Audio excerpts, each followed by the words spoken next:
জাতীয় নিরাপত্তা বিঘ্নিত হয় এমন কিছুতে সম্পৃক্ত হবে না সেনাবাহিনী, সরকারের সঙ্গে কোনো মতবিরোধ নেই সেনা সদরের ব্রিফিং। চাকরির নতুন অধ্যাদেশের প্রতিবাদে সচিবালয়ে আজও বিক্ষোভ, জারিকৃত অধ্যাদেশকে অবৈধ ও কালো আইন বলছেন আন্দোলনকারীরা। অভ্যুত্থানের একক কৃতিত্ব দাবি বিভেদ বাড়াবে, মনে করে বিএনপি। এনসিপি রাজনীতিতে কারো প্রতিপক্ষ নয়, প্রতিযোগী, নেতাদের মন্তব্য। জুলাই অভ্যুত্থান ও দেশে সংখ্যালঘুদের নিয়ে বিভ্রান্তিকর প্রচারণা চালানো হয়েছে, প্রধান উপদেষ্টার অভিযোগ। ঐক্যমত্য কমিশনের বৈঠকে জনগণকে নির্বাচনমুখী করার তাগিদ। 25-30 সেকেন্ডে নিশ্চিত করা হয় গুলশান থানা বিএনপি নেতা সাধনের মৃত্যু। বাড্ডা থানায় স্ত্রীর মামলা, 2 শুটার শনাক্ত, জানিয়েছে পুলিশ। দেখছিলেন ক্রাউন 7 সংবাদ শিরোনাম। এবারে বিস্তারিত।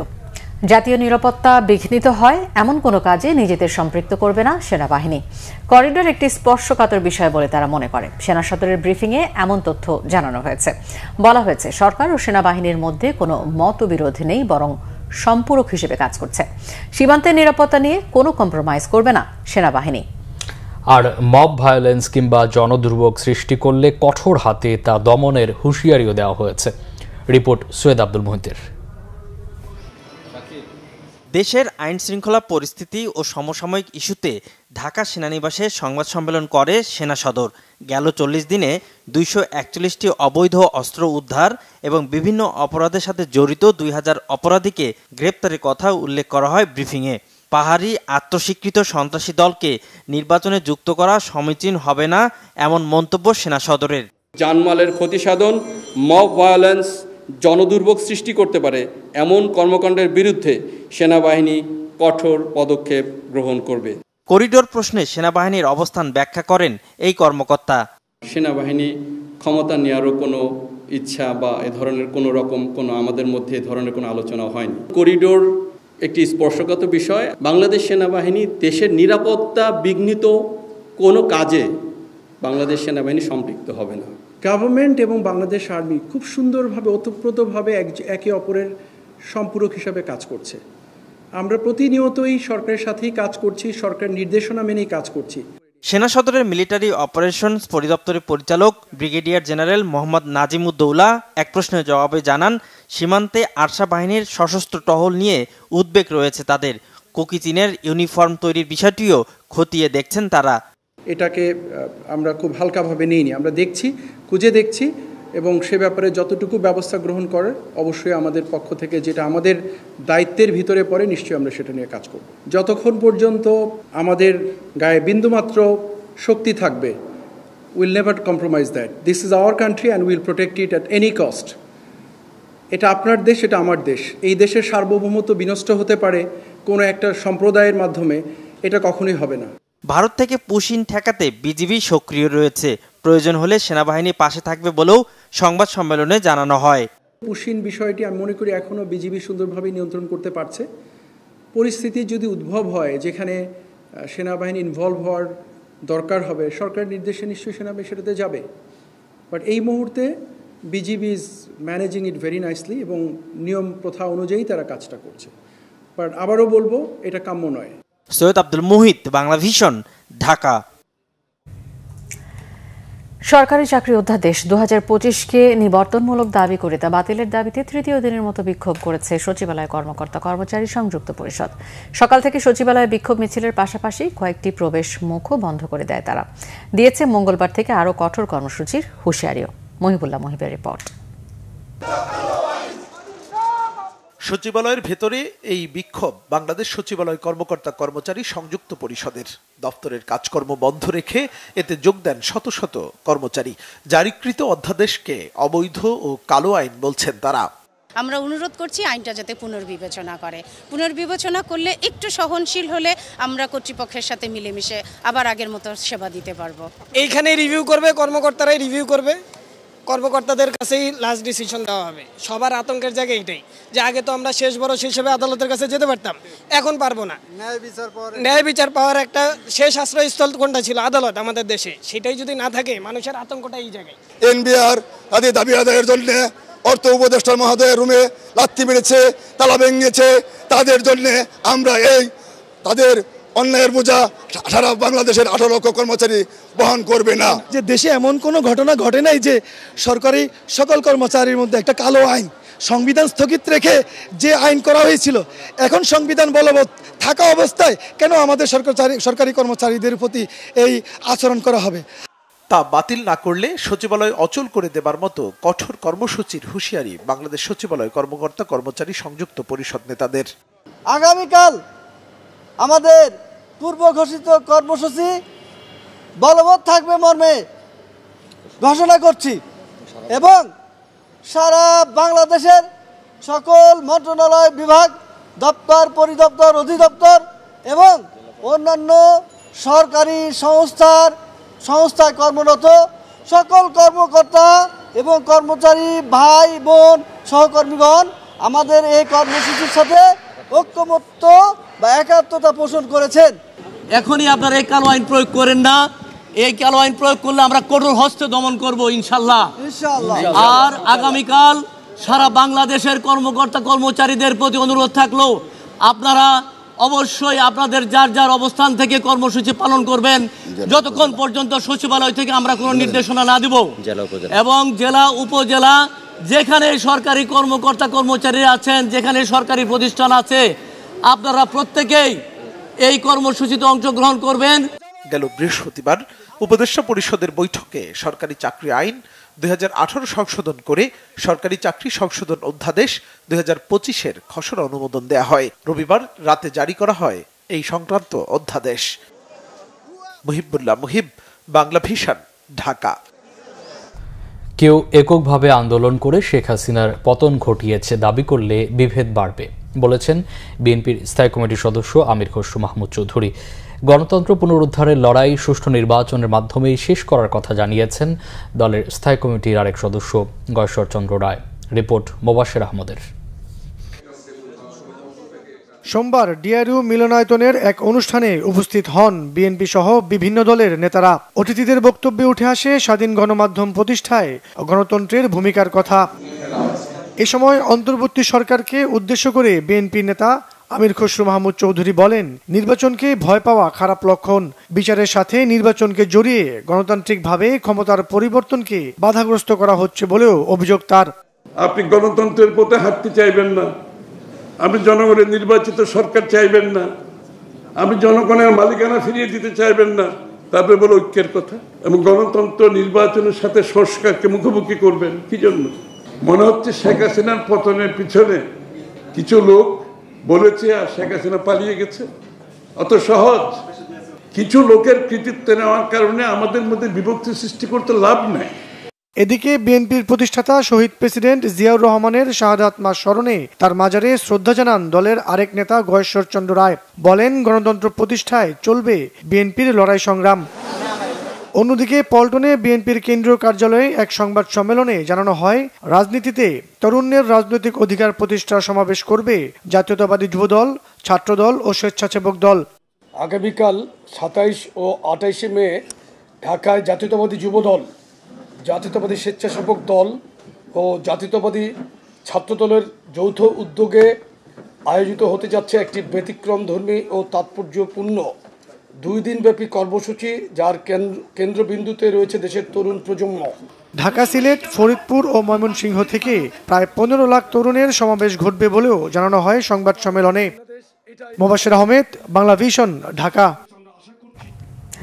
সংস্কার কার্যক্রমের পথে সচিবালয় থেকে কোনো বাধা এলে জনগণকে সাথে নিয়ে কঠোর হাতে প্রতিহতের হুঁশিয়ারি দিয়েছেন এনসিপির দক্ষিণাঞ্চলের মুখ্য সংগঠক হাসনাত আব্দুল্লাহ। অন্যদিকে উত্তরাঞ্চলের মুখ্য সংগঠক সার্জিস আলম বলেছেন, রাজনৈতিক দলগুলোর প্রতিপক্ষ নয়, বরং প্রতিযোগী। সকালে চট্টগ্রাম উত্তর জেলাগুলোর পথসভায় হাসনাত আব্দুল্লাহ বলেন, আমলারা জনগণের মুখোমুখি দাঁড়িয়ে অন্তর্বর্তী সরকারের সংস্কার কার্যক্রমের বিরুদ্ধে হুমকি ধমকি দিচ্ছে। সংস্কার কার্যক্রম নিয়ে আমলাদের কোনো পর্যালোচনা ও মতামত থাকলে আলোচনার মাধ্যমে সমাধানের আহ্বান জানান তিনি। তা না করে সরকারকে জিম্মি করে সংস্কার কার্যক্রমে বাধা দিলে পরিণতি ভালো হবে না বলে হুঁশিয়ারি করেন তিনি। পর্যায়ক্রমে সারা দেশে এনসিপির কার্যক্রম বাড়বে বলেও জানান হাসনাত আব্দুল্লাহ। অন্যদিকে নীলফামারীর ডোমারে এনসিপির উত্তরাঞ্চলের মুখ্য সংগঠক সার্জিস আলম স্থানীয়দের মাঝে লিফলেট বিতরণ করেন। পরে দুপুরে এক পথসভায় এখান থেকেই তাদের সাংগঠনিক কার্যক্রম শুরু করেছেন। জেলার 6 উপজেলা ও নীলফামারী সদরে লিফলেট বিতরণ, পথসভা করেন সার্জিস। জুলাই গণঅভ্যুত্থান চলছিল, আপনারা কিন্তু কালো ব্যাজ ধারণ করে শেখ হাসিনাকে সমর্থন জানিয়ে আপনারা অফিস করেছেন। শেখ হাসিনার ক্ষমতাকে প্রশ্নবিদ্ধ করে আপনারা কিন্তু তখন কেউ পদত্যাগ করেননি। আপনারা যদি এই 5 অগাস্ট পরবর্তী বাংলাদেশে আপনারা জনগণের মুখোমুখি দাঁড়িয়ে আপনারা যদি এই সরকারকে আপনারা হুমকি দেন, ধামকি দেন যে এই সরকার সংস্কার কার্যক্রম যদি করে থাকে তাহলে সেটিকে আপনারা বাধা দিবেন। আপনারা মনে রাখবেন এই জনগণ আপনাদের বিকল্প খুঁজে নেবে। বাংলাদেশকে নিয়ে কি স্বপ্ন দেখি সেগুলো মানুষের কাছে তুলে ধরব।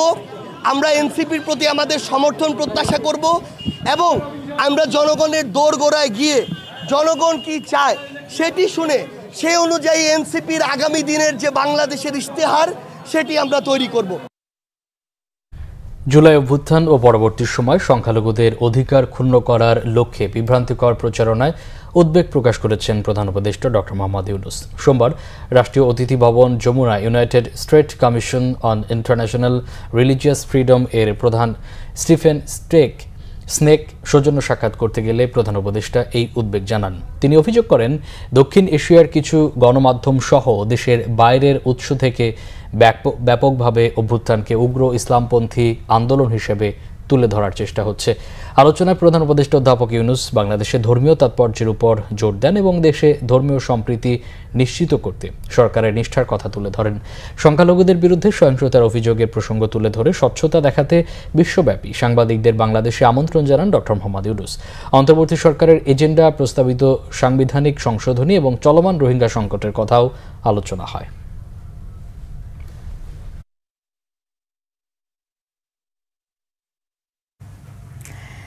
প্রধান উপদেষ্টা ডক্টর মোহাম্মদ ইউনূস বলেছেন, জনগণকে নির্বাচনমুখী করতে হবে। কেউ যেন ব্যালট বাক্স ছিনিয়ে নিতে না পারে সে বিষয়ে নাগরিকদের সচেতন হতে হবে।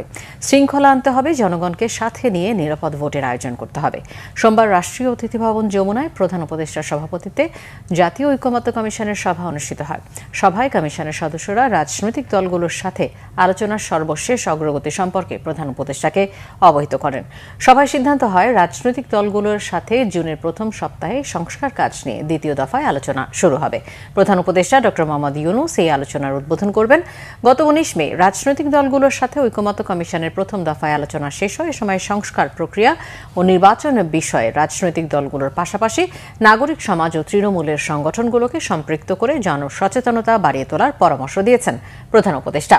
নির্বাচনের ক্ষেত্রে বিভিন্ন সমস্যার কথা তুলে ধরেন প্রধান উপদেষ্টা। সেগুলো রোধ ও মোকাবেলায় করণীয় সম্পর্কেও প্রয়োজনীয় নির্দেশনা দেন তিনি। সরকার প্রধান বলেন, এত বড় অভ্যুত্থানের পর যে বাংলাদেশ পাওয়া গেছে এটা যেন আগের সেই বাংলাদেশই রয়ে না যায় সেদিকে সবাইকে সচেতন থাকতে হবে। সভায় অতীতে বিভিন্ন নির্বাচনের অনিয়মের সাথে যারা জড়িত তাদের ভূমিকা তদন্তের জন্য একটি স্বাধীন কমিশন গঠনের বিষয়ে আলোচনা হয়।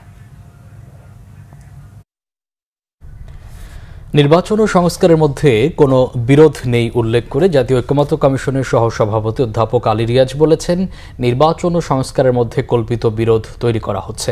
তত্ত্বাবধায়ক সরকার পদ্ধতি ফেরাতে রাজনৈতিক দলগুলোর মধ্যে দ্বিমত নেই বলেও জানিয়েছেন তিনি।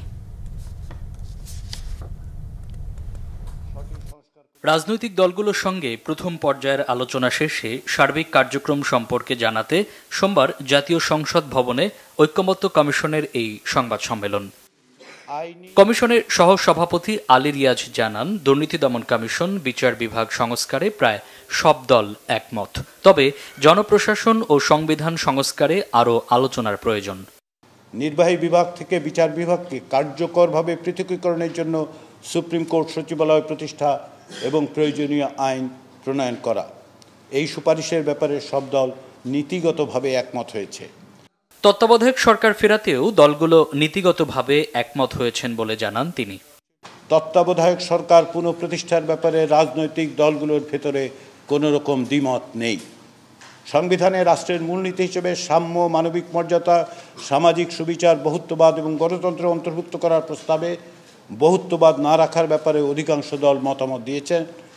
সংস্কার না নির্বাচন আগে, এই প্রশ্নের উত্তরে অধ্যাপক আলী রিয়াজ বলেন, নির্বাচনের সাথে সংস্কারের কোনো বিরোধ নেই। নির্বাচন এবং সংস্কারের মধ্যে কোনো বিরোধ নেই। এটা বিরোধটা আসলে এক ধরনের কল্পিত বিরোধ তৈরি করার চেষ্টা করা হচ্ছে। এটার মধ্যে কোনো বিরোধ নেই। নির্বাচনী প্রক্রিয়া একরকম এবং এই যে জাতীয় সনদ তৈরির চেষ্টা, সেটা দীর্ঘমেয়াদের লক্ষ্যেই কিন্তু করা হচ্ছে, যে ভবিষ্যতে যাতে রাজনৈতিক কাঠামোটা এমনভাবে হয় যার মধ্যে স্বৈরাচারী ব্যবস্থা পুনরায় উত্থিত হতে না পারে। জুনের প্রথম সপ্তাহে দ্বিতীয় পর্যায়ের আলোচনা শুরু হবে বলে জানিয়েছে ঐক্যমত্য কমিশন। মামুন আব্দুল্লাহ, বাংলা ভিশন, ঢাকা।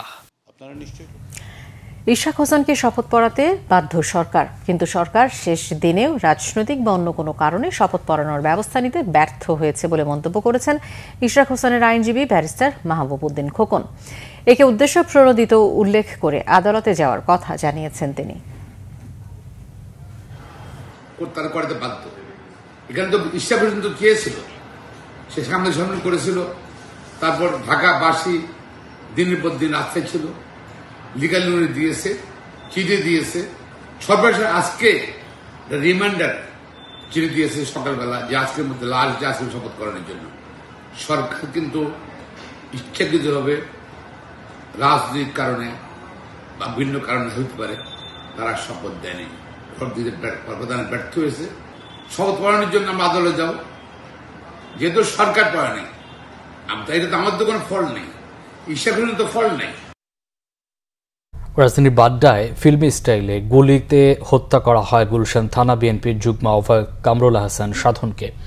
ঘাতকরা মাত্র 25 থেকে 30 সেকেন্ডের মধ্যে তার মৃত্যু নিশ্চিত করে পালায়। খুনের ঘটনায় বাড্ডা থানায় মামলা করেছে নিহত সাধনের স্ত্রী দিলরুবা। দুই শুটারকে শনাক্তের দাবি করেছে পুলিশ। স্বজনরা বলছে রাজনৈতিক প্রতিহিংসায় হত্যা করা হয়েছে সাধনকে। Report SM. ফয়েজের। রাজধানীর মধ্য বাড্ডার গুদারাঘাট এলাকার 4 নম্বর সড়কে একটি চায়ের দোকানের সামনে বন্ধুদের সঙ্গে আড্ডা দিচ্ছিলেন বিএনপি নেতা কামরুল হাসান সাধন। হঠাৎ পেছন থেকে দুই যুবক গুলি করে তাকে। এরপর কয়েক রাউন্ড ফাঁকা গুলি করে সরে যায়। কি দিছি পরে দিই যে উনি পড়ে রয়েছে, পড়ে রওয়ার সাথে সাথে আমি ভিতরে দৌড় দিছি। 4 জন বসা ছিল, 2টা ছেলে আসছে, শুট করছে, এদিক দিয়ে চলে গেছে সোজা দৌড়ে। আওয়াজ শুনতেছে, মানুষ দৌড়াদৌড়ি করতেছে। আমিও দোকান ছেড়ে এই পাশে নেমে গেছি, তো নেমে গেছি কিরে পরে করতেছে গুলি করছে। তখন ওই মানুষ চতুর্দিক থেকে পড়ছে। সন্ত্রাসীদের শনাক্ত করতে সিসিটিভির ফুটেজ পরীক্ষা নিরীক্ষা করা হচ্ছে। এরই মধ্যে দুই শুটারকে চিহ্নিত করেছে পুলিশ। আমরা ইতিমধ্যে ঘটনাস্থলে সিসিটিভি ফুটেজ সংগ্রহ করেছি। ঘটনার সাথে যারা জড়িত তাদেরকে গ্রেফতার পূর্বক আইনের আওতা নিয়ে আসার জন্য পুলিশ কাজ করছে। আশা করি অচিরেই এই ঘটনার প্রকৃত রহস্য উদ্ঘাটন এবং ঘটনার সাথে জড়িত অপরাধীদেরকে আইনের আওতা নিয়ে আসতে আমরা সক্ষম হব। রাজনৈতিক প্রতিহিংসার কথা জানান স্বজনরা। সরকার পতনের পরে থেকে আগে সুন্দর ব্যবসা করতো, ঘরে আসতো, কোনো কিছু করতো না। এই সরকার পতনের পরে থেকে উনি আবার রাজনীতি করে। গুলশান থানার যুগ্ম আহ্বায়ক। আসামি দইরা কে পিছনে আছে, কে করাইছে ধরবেন, আমি শুধু এটা জানতে চাই। আর ওরারও আমি ফাঁসি চাই, ওরারও আমি শাস্তি চাই। ময়নাতদন্তের জন্য সাধনের লাশ নেওয়া হয় সোহরাওয়ার্দী হাসপাতালের মর্গে। এস.এম. ফয়েজ, বাংলা ভিশন, ঢাকা। আদালত অবমাননার অভিযোগে শেখ হাসিনাকে সশরীরে আন্তর্জাতিক অপরাধ ট্রাইব্যুনালে হাজির হওয়ার জন্য সংবাদপত্রে বিজ্ঞপ্তি প্রকাশ করা হয়েছে। আন্তর্জাতিক অপরাধ ট্রাইব্যুনালের রেজিস্ট্রার এ.এস.এম. রুহুল ইমরানের সই করা এই বিজ্ঞপ্তি দৈনিক যুগান্তর ও নিউ এইজ পত্রিকায় প্রকাশিত হয়েছে। গাইবান্ধার গোবিন্দগঞ্জের শাকিল আলম নামের এক ব্যক্তিকেও ট্রাইব্যুনালে হাজির হতে বলা হয়েছে। বিজ্ঞপ্তিতে বলা হয়েছে, শেখ হাসিনা ও শাকিল আলমের বিরুদ্ধে ট্রাইব্যুনাল 1-এ আদালত অবমাননার অভিযোগ এনেছে চিফ প্রসিকিউটর। অভিযোগের বিষয়ে দুজনকে নোটিশ দেওয়ার পরও তারা ট্রাইব্যুনালে উপস্থিত হননি। আগামী 30 জুন সকাল 10টায় তাদেরকে সশরীরে আদালতে উপস্থিত হয়ে অভিযোগের বিষয়ে বক্তব্য দিতে বলা হয়েছে।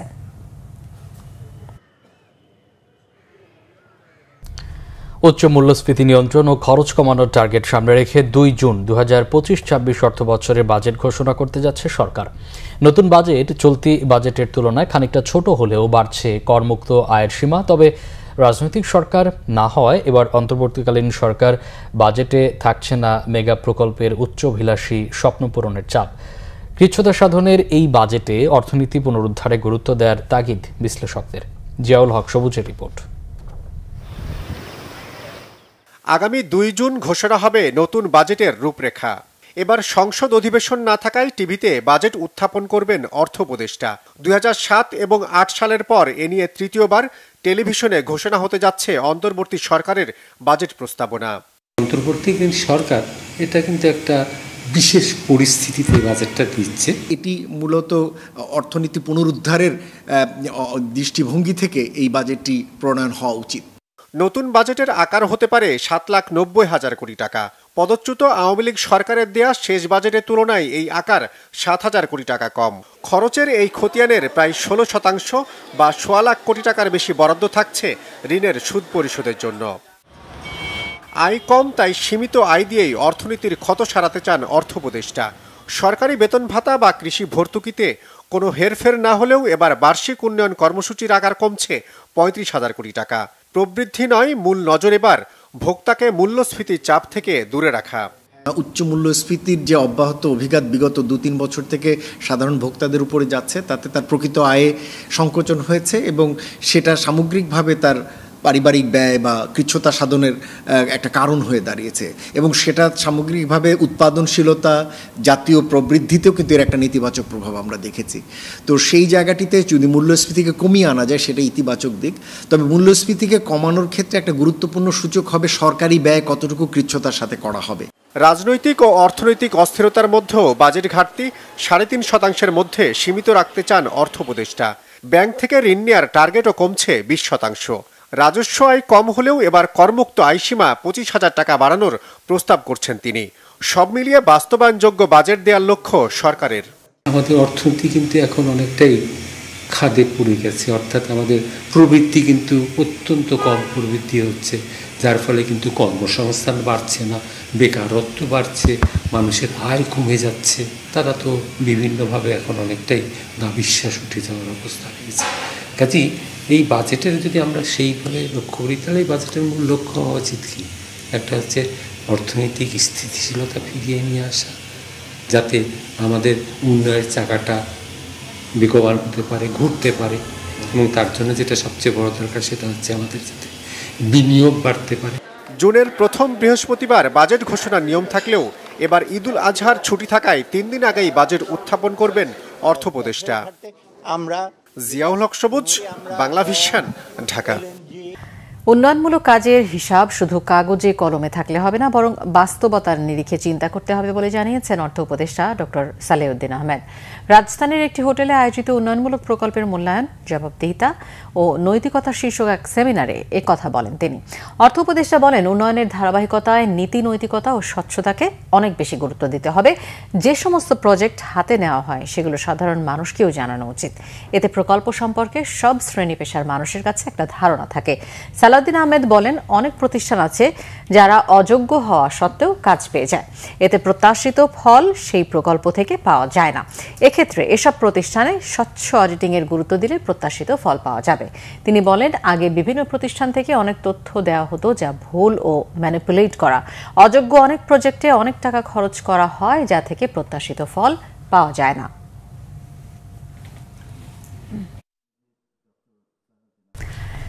সরকারি বিভিন্ন সেবাকে জনগণের দোরগোড়ায় পৌঁছে দেওয়ার লক্ষ্যে অনলাইনে এক ঠিকানায় সব নাগরিক সেবা স্লোগানে যাত্রা শুরু করেছে নাগরিক সেবা বাংলাদেশ। সোমবার রাষ্ট্রীয় অতিথি ভবন যমুনায় এই কার্যক্রমের পাইলট প্রকল্প উদ্বোধন করেন প্রধান উপদেষ্টা ডক্টর মোহাম্মদ ইউনূস। পাইলট প্রকল্পের আওতায় রাজধানীর গুলশান, উত্তরা ও নীলক্ষেত এলাকায় নাগরিক সেবা কেন্দ্র স্থাপন করা হয়েছে। প্রধান উপদেষ্টার কার্যালয়ের উদ্যোগে এবং সরকারের আইসিটি বিভাগের তত্ত্বাবধানে তৈরি এই সেবার উদ্বোধন করে প্রধান উপদেষ্টা বলেন, দালাল চক্রের দৌরাত্ম্য কমাতে, নানাবিধ হয়রানি রোধে ও ভোগান্তিমূলক নাগরিক সেবা নিশ্চিত করতে এই উদ্যোগটি যুগান্তকারী ভূমিকা পালন করবে। একইভাবে সেবাকে সহজ প্রাপ্যতা নিশ্চিত করতে এবং এক ঠিকানায় প্রয়োজনীয় সব সেবা পৌঁছে দেওয়ার লক্ষ্যে প্রবাসী সেবা কেন্দ্র তৈরির বিষয়ে উদ্যোগ নিতেও আইসিটি বিভাগকে নির্দেশনা দেন তিনি।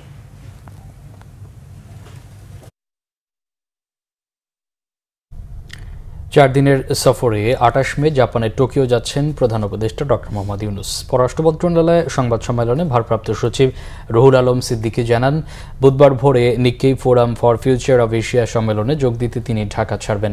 এই সফরে তিনি জাপানের প্রধানমন্ত্রীর সাথে বৈঠক সহ কয়েকটি গুরুত্বপূর্ণ সভায় যোগ দেবেন।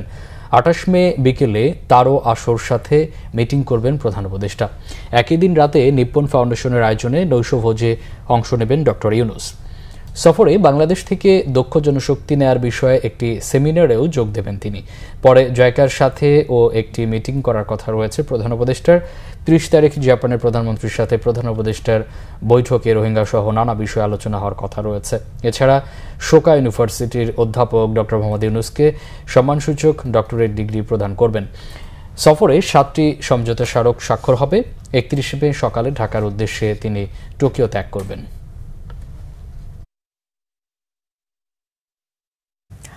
ঢাকা বিশ্ববিদ্যালয়ের শিক্ষার্থী শাহরিয়ার আলম সাম্য হত্যার বিচার এবং উপাচার্যের উপাচার্য ও প্রক্টরের পদত্যাগের দাবিতে উপাচার্য কার্যালয়ের সামনে বিক্ষোভ কর্মসূচি পালন করেছে বিশ্ববিদ্যালয় শাখা ছাত্রদল।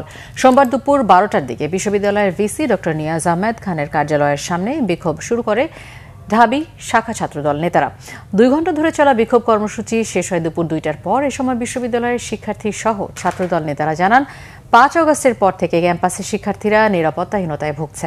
ভিসি এবং প্রক্টর নিরাপত্তা জোরদার করার ঘোষণা দিলেও তা বাস্তবায়ন হয়নি। নেতাকর্মীদের অভিযোগ, শাহরিয়ার আলম সাম্য হত্যার বিচার নিশ্চিতে শুরু থেকেই অবহেলা করছে বিশ্ববিদ্যালয় প্রশাসন। বিশ্ববিদ্যালয়ের নিরাপত্তা নিশ্চিতে প্রশাসন ব্যর্থ এবং সাম্য হত্যার দায় নিয়ে উপাচার্য ও প্রক্টরকে পদত্যাগের আহ্বান জানায় ছাত্রদল নেতারা। 13 দিন ধরে সাম্য হত্যার বিচার সহ ভিসি প্রক্টরের পদত্যাগের বিক্ষোভ কর্মসূচি পালন করছে শিক্ষার্থীরা। কল্পনা উপদেষ্টা ডক্টর ওয়াহিদুদ্দিন মাহমুদ বলেছেন, বিগত সরকারের নেওয়া প্রয়োজনীয় অপ্রয়োজনীয় এত বেশি চলমান প্রকল্প আছে যে নতুন প্রকল্প নেয়ার তেমন কোনো সুযোগ নেই অন্তর্বর্তী সরকারের। রাজধানীর এক হোটেলে বাংলাদেশ ইকোনমিক করিডর ও লজিস্টিক উন্নয়ন বিনিয়োগ সম্ভাবনা শীর্ষক সেমিনারে এসব কথা বলেন তিনি।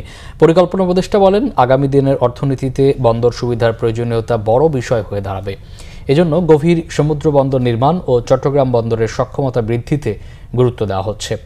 ব্যবসা বাণিজ্য ইতিবাচক প্রভাব এমন অবকাঠামো তৈরিতে সরকার গুরুত্ব দিচ্ছে বলে জানান পরিকল্পনা উপদেষ্টা। অনুষ্ঠানে বক্তারা বলেন, শুধু পোশাক খাতের উপর ভর করে অর্থনীতিকে এগিয়ে নেওয়া যাবে না, চামড়া ও তথ্য প্রযুক্তির মতো খাতকে ভালো করতে হবে। 2026 সালে এলডিসি উত্তরণের পর অর্থনীতি নতুন করে চ্যালেঞ্জের মধ্যে পড়বে, এজন্য যথাযথ প্রস্তুতি প্রয়োজন বলে মনে করেন আলোচকরা।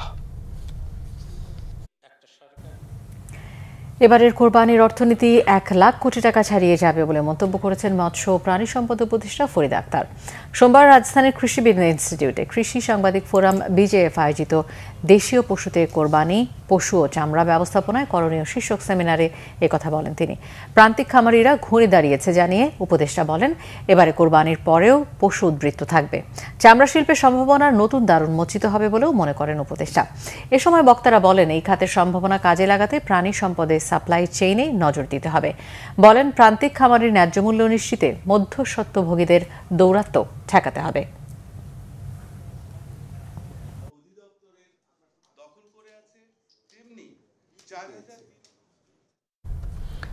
ভারতীয় বয়ান মোকাবেলায় বাংলাদেশকে জিততে হলে সাংস্কৃতিক লড়াইয়ের মাধ্যমে জিততে হবে বলে মন্তব্য করেছেন আমার দেশ এর সম্পাদক মাহমুদুর রহমান।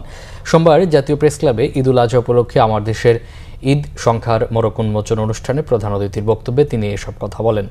মাহমুদুর রহমান বলেন, জুলাই বিপ্লবে তরুণরা বুকের তাজা রক্ত দিয়ে বিগত 16 বছরের ফ্যাসিবাদ বিতাড়িত করলেও কিছুদিন ধরে কোনো রাজনৈতিক নেতা আবারও দিল্লির বয়ান নিয়ে বাঙালি মুসলমান ও আলেম ওলামাদের জঙ্গি ও মৌলবাদ তকমা দিচ্ছেন।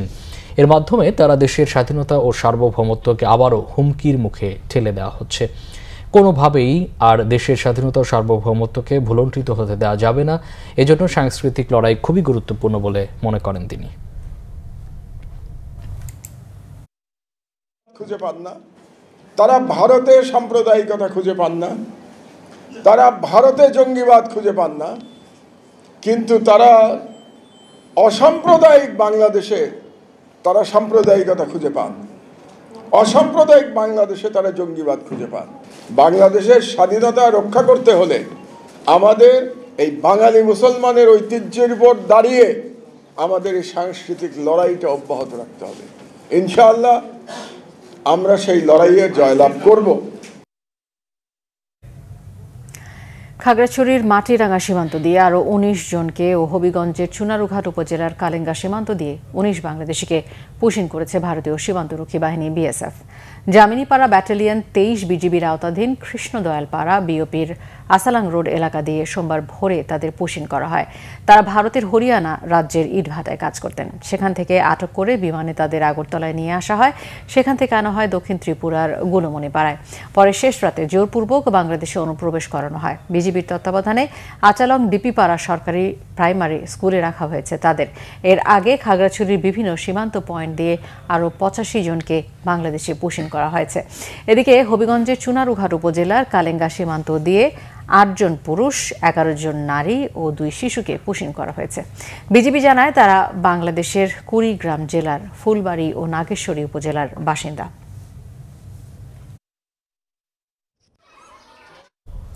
আরও কিছু খবর নিয়ে এবার দেখুন একটি ডেস্ক রিপোর্ট।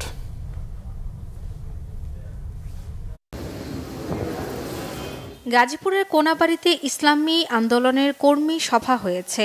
প্রধান অতিথি ছিলেন ইসলামী আন্দোলনের নায়েবে আমির মুফতি সৈয়দ মোহাম্মদ ফজলুল করিম। এ সময় তিনি বলেন, একটি দল ভারতের এজেন্ডা বাস্তবায়নের জন্য দ্রুত নির্বাচন চাচ্ছে। তথ্য যোগাযোগ প্রযুক্তির মাধ্যমে নারীদের ক্ষমতায়ন প্রকল্প দ্বিতীয় পর্যায়ের কর্মকর্তা কর্মচারীদের চাকরির নিশ্চয়তার দাবিতে মানববন্ধন করেছে তথ্য আপা প্রকল্পের ভুক্তভোগীরা। জাতীয় প্রেস ক্লাবের সামনে মানববন্ধন কর্মসূচি পরিচালনা কমিটির সদস্য সচিব সঙ্গীতা সরকার বলেন, দাবি মানা না হলে 28 তারিখ থেকে লাগাতার কর্মসূচির হুঁশিয়ারি দেওয়া হবে। বাংলাদেশ ইন্টারন্যাশনাল হোটেল অ্যাসোসিয়েশন বিহা চ্যাম্পিয়ন লিগের শিরোপা জিতল Westin hotel. Gulshan youth club মাঠে ফাইনালে তারা 23 রানে হারিয়েছে ঢাকা শেরাটন হোটেলকে। বাংলাদেশ সিভিল অ্যাভিয়েশন ও ট্যুরিজমের প্রধান নির্বাহী কর্মকর্তা আবু তাহের মোহাম্মদ জাবের, বিসিবি পরিচালক ইফতেখার রহমান মিঠু ও রেমার্ক হার্লের নির্বাহী পরিচালক মামুন হাসান ইমন ফাইনাল খেলাটি উপভোগ করেন। এতে অংশ নেয় দেশের 20টি হোটেল। ঢাকার সেনানিবাস আবাসিক এলাকা থেকে বিএনটির অবৈধ সিগারেট ফ্যাক্টরি অপসারণ, বিড়ির শুল্ক ও অগ্রিম আয়কর প্রত্যাহার সহ বিভিন্ন দাবিতে পাবনায় মানববন্ধন করেছে বাংলাদেশ বিড়ি শ্রমিক ফেডারেশনের শ্রমিকরা। পাবনা জেলা প্রশাসকের কার্যালয়ের সামনে এ কর্মসূচি পালন করা হয়। মানববন্ধন শেষে পাবনা জেলা প্রশাসকের মাধ্যমে প্রধান উপদেষ্টা বরাবর 5 দফা দাবিতে স্মারকলিপি প্রদান করেন তারা। পাবনা জেলা বিড়ি মজদুর ইউনিয়নের সভাপতি হারিক হোসেনের সভাপতিত্বে মানববন্ধনে বক্তব্য রাখে বাংলাদেশ বিড়ি শ্রমিক ফেডারেশনের সভাপতি আমিন উদ্দিন বিএসসি, সহ সভাপতি মোহাম্মদ নাজিম উদ্দিন, পাবনা জেলা বিড়ি মজদুর ইউনিয়নের সাধারণ সম্পাদক শামীম ইসলাম সহ অন্যরা। Bangla vision news desk. Football. Bangladesh Singapore ম্যাচের টিকিট বিক্রিতে সার্ভার সমস্যা, টিকিট কিনতে বিড়ম্বনায় পড়েছেন দর্শকরা। বাফুফের টিকেটিং পার্টনার টিকিফাইয়ের সার্ভার সাইবার আক্রমণের শিকার হলে টিকিট বিক্রি স্থগিত করা হয়। সোমবার রাত 10টা থেকে পুনরায় শুরু হয়েছে অনলাইনে টিকিট বিক্রি। মানিক মাহমুদের রিপোর্ট। ঢাকা জাতীয় স্টেডিয়ামে আগামী 10 জুন এশিয়ান কাপ বাছাই ম্যাচে সিঙ্গাপুরের বিপক্ষে লড়বে বাংলাদেশ। এই ম্যাচেই প্রথম দেশের মাটিতে খেলতে নামবেন হামজা চৌধুরী, সমিত সোম, ফাহমেদুল ইসলামরা। ফুটবল সমর্থকদের মাঝে ম্যাচটি নিয়ে উন্মাদনা তুঙ্গে। গত শনিবার রাত 8টায় অনলাইনে টিকিট বিক্রি শুরু হলো। টিকিট সংগ্রহ করতে বিড়ম্বনায় পড়েন আগ্রহীরা। বাফুফের টিকেটিং পার্টনার টিকিফাই সার্ভার সাইবার আক্রমণের শিকার হয়। স্থগিত করা হয় টিকিট বিক্রি। ম্যাচের দিন ঘনিয়ে আসলো, গত 2 দিনেও সচল হয়নি ওয়েবসাইটটি। প্রথমবার অনলাইনে টিকিট বিক্রিতে ভুল ত্রুটির কথা স্বীকার করেন বাফুফের সভাপতি তাফিদ আউয়াল।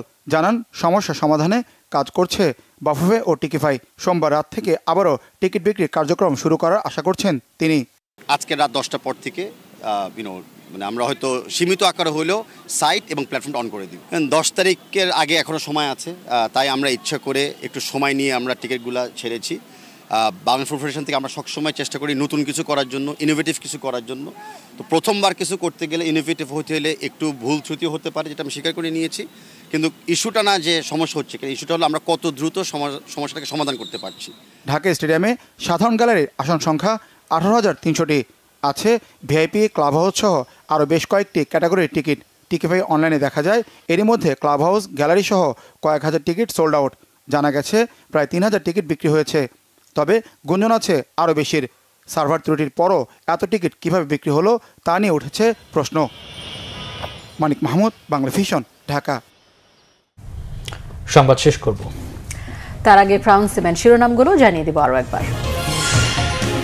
জাতীয় নিরাপত্তা বিঘ্নিত হয় এমন কিছুতে সম্পৃক্ত হবে না সেনাবাহিনী, সরকারের সাথে কোনো মতবিরোধ নেই, সেনা সদরের ব্রিফিং। চাকরির নতুন অধ্যাদেশের প্রতিবাদে সচিবালয়ে আজও বিক্ষোভ, জারিকৃত অধ্যাদেশকে অবৈধ ও কালো আইন বলছেন আন্দোলনকারীরা। অভ্যুত্থানের একক কৃতিত্ব দাবি বিভেদ বাড়াবে মনে করে বিএনপি, এনসিপি রাজনীতিতে কারো প্রতিপক্ষ নয়, প্রতিযোগী নেতাদের মন্তব্য। জুলাই অভ্যুত্থান ও দেশের সংখ্যালঘুদের নিয়ে বিভ্রান্তিকর প্রচারণা চালানো হয়েছে, প্রধান উপদেষ্টার অভিযোগ। ঐক্যমত্য কমিশনের বৈঠকে জনগণকে নির্বাচনমুখী করার তাগিদ। 25 থেকে 30 সেকেন্ডে নিশ্চিত করা হয় গুলশান থানা বিএনপির নেতা সাধনের মৃত্যু। বাড্ডা থানায় স্ত্রীর মামলা, 2 শুটার শনাক্ত, জানিয়েছে পুলিশ। এই ছিল এখনকার মতো। পরবর্তী সংবাদ রাত 1টায় দেখার আমন্ত্রণ রইল। এছাড়া বাংলা ভিশন সংবাদ ও সংবাদ সংশ্লিষ্ট অনুষ্ঠান দেখতে ভিজিট করুন www.bvnews24.com ও facebook.com/banglavisionnews এবং সাবস্ক্রাইব করুন youtube.com/banglavisionnews। এতক্ষণ সাথে থাকায় অসংখ্য ধন্যবাদ। শুভরাত্রি। শুভরাত্রি।